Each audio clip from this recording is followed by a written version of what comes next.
En 2017, le ministre wallon de l'Environnement décidait d'encourager 20 communes pilotes à élaborer puis mettre en œuvre une politique territoriale ambitieuse en matière de réduction des déchets, avec le soutien méthodologique d'Espace Environnement.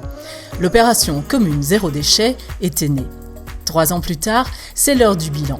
L'événement de clôture s'est tenu au Val-Benoît à Liège, dans le cadre de la première semaine communale du zéro déchet organisée par Gilles Forêt, les Chefins de l'Environnement, qui a d'ailleurs ouvert officiellement la journée. Quels résultats engrangés, quelles recommandations à partager pour massifier l'approche en Wallonie, autant de questions clés qui ont rassemblé bon nombre d'élus et de techniciens communaux.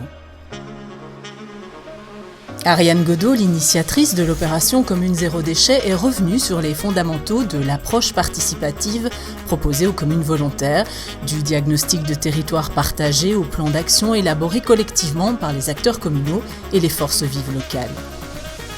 Si c'était à refaire, oh oui, je le referais. Les 5 échevins ayant accepté de témoigner et d'échanger en table ronde ont tous été d'accord pour reconnaître l'intérêt d'une opération zéro déchet à l'échelon communal, même si la force des habitudes reste un frein notable au changement. L'éco-exemplarité des services communaux demeure également un chantier ouvert, mais qui progresse chaque jour. Pour soutenir les communes dans cette démarche, les intercommunales de gestion des déchets et la région seront plus que jamais mobilisées en 2020. C'est ce que sont venus expliquer Fabienne Lebizet pour l'administration et Pascaline Lerut pour la Copidec.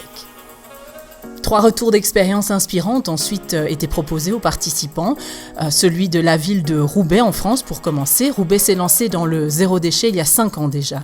L'exposé présenté par Audrey Leclerc a montré un bel aperçu de la diversité des partenariats et actions possibles pour pérenniser une démarche zéro déchet.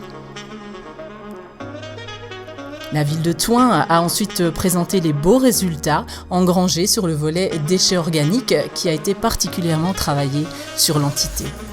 Namur, enfin, a montré comment le zéro déchet constituait finalement un prolongement assez logique à l'engagement de longue date de la capitale wallonne en faveur du réemploi.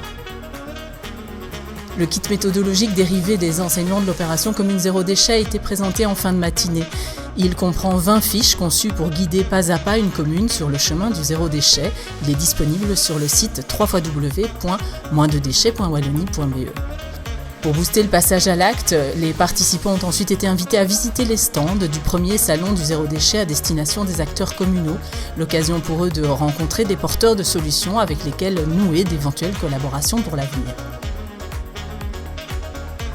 La journée s'est terminée avec l'organisation de tables de discussion animées par Espace Environnement et des représentants de la ville de Liège pour aller plus loin ensemble. Les présentations, comptes rendus des ateliers thématiques et photos de l'événement sont disponibles sur le site internet d'Espace Environnement.